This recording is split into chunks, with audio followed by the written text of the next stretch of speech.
Hey guys, welcome back to the channel. This is the Phylida Aqua Terra. As you could probably tell from the name, it's a homage to the very popular Omega Aqua Terra line. I got this watch from AliExpress, and if you'd like to check this watch out, I left the affiliate link down in my description. Before we begin, if you're not already subscribed to the channel, please like and hit that subscribe button. That would really help me out a lot. This watch comes in very basic packaging. It's quite literally just a cardboard box and a cardboard hang tag. I feel like Phylida spent most of the manufacturing costs on the actual watch itself. I'm not expecting great packaging at this price point. Now, onto the watch itself. I'm going to leave the specs on the screen so you can pause to check it out. This is what the watch looks like on my 6.5-inch wrist. This watch comes in a stainless steel case that has a dynamic combination of brush and polished surfaces. The top of the case is polished with some circular brushing at the top of the lugs, and the sides of the case are horizontally brushed. This is a very visually interesting case. It somehow appears both angular and curvy at the same time. I think it's due to the twisted lugs that's become sort of a staple of the Seamaster line that this watch homages. It has a nice side profile that curves down slightly at the lugs. In theory, this should allow it to fit your wrist better. The caseback is screwed down, and it has a glass exhibition window at the back. It looks intriguing with its combination of circular brushing and scalloped edges. Although I wish they would have made it lower profile so the watch isn't lifted so much while it's on your wrist. It has a screw down crown, and this helps it achieve its 100 meter water resistance rating. The crown is unsigned and polished, which might show wear marks over time just because of how shiny it is. The crown action is smooth, and I had no problems threading it in or out during use. This watch has a beautiful double dome sapphire crystal that I measured to be 2 millimeters at its tallest point. The dome crystal adds a certain flair to an already visually striking design, and it's coated with a clear AR coating. This works well in certain conditions and provides you a crystal clear view of the dial that's underneath. Speaking of the dial, this dial is the definition of striking. It's a gorgeous teak pattern that has an element of depth and dimensionality with its horizontal cutouts. Phylida offers this dial in a couple of colors, but the one I went with is the sunburst green version, purely because I've not had a green dial watch before. The color of the dial changes from a dark olive green to a bright emerald green, depending on lighting conditions. It's very dynamic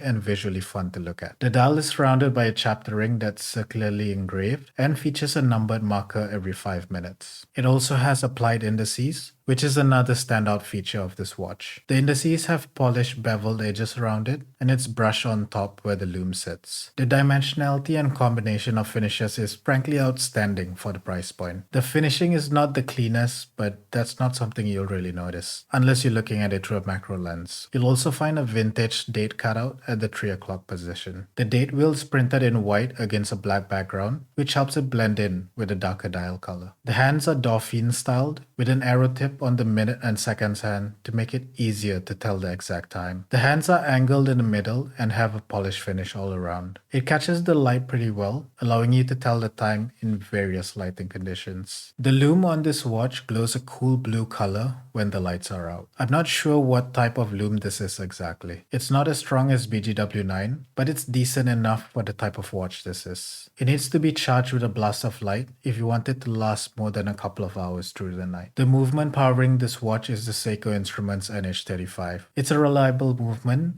and I'm not going to go too much into it because if you're into affordable watches, I'm very sure you're already very familiar with this movement by now. It is literally everywhere. There's a reason for that though. This is a solid workhorse movement, and I've had no trouble with it during my time with various watches that had this movement. Lastly, let's look at the bracelet. It's a 3-link oyster style bracelet that's brushed on the outer links and polished in the center link. The polishing on the links isn't the best quality. You can see some unevenness in the finish when you look at it closely. They're also very prone to scratches because of the polish finish. The links are screw-in, which is good to have at this price point. It makes sizing the bracelet much easier to do, provided you have a small enough screwdriver. It has a solid female end link which allows it to fit smaller wrists better. The bracelet doesn't really taper much from the lugs to the clasp, It's pretty much the same size all around. The clasp is a butterfly clasp, which is fairly discreet and flows well with the overall look of the watch. I'm not a fan of butterfly clasp in general. They lack micro adjustment holes and it's always very difficult for me to get a good fit on my wrist. That's just me though. You might be lucky enough to have a wrist that fits this bracelet perfectly after you resize it. So, what do I like about the Phylida Aqua Terra? Number one, the style. This watch is a real looker. The combination of finishes, case styling, and the dial really makes it feel like it's worth much more than what it really is. The dynamic nature of the dial and dome sapphire crystal made me keep wanting to look at it. Besides that, I really like the quality of materials. Bracelet aside, everything on this watch felt really well made. You can tell that Phylida used the best possible materials they could at the given price range, which makes me wonder how low their profit margin actually is. The materials on this watch made some of my more expensive major brand watches feel cheaply made in comparison. It's not all good though. There are some things I dislike about the watch. First is the color, but this is entirely subjective. While the green color looks absolutely beautiful, I found that it did not fit most of my wardrobe or my general sense of style. Because of this, I ended up choosing other watches in my watch box instead of this Phylida most of the time. The other thing I dislike is the bracelet. I think this is the weakest point of the entire watch. As I mentioned, I'm not a fan of polishing on bracelets. Seeing the scratches appear on the middle link triggered me on so many levels, but I learned to live with it after a while. The lack of taper also made it uncomfortable to wear, and the butterfly clasp made it very difficult for me to dial in a fit that was suitable to my wrist. You'd be better off pairing this watch with a strap. Whether it's leather, rubber, or sailcloth, I think this watch is versatile enough to fit a variety of straps. To sum up, what do I think of the Phylida Aqua Terra? Well,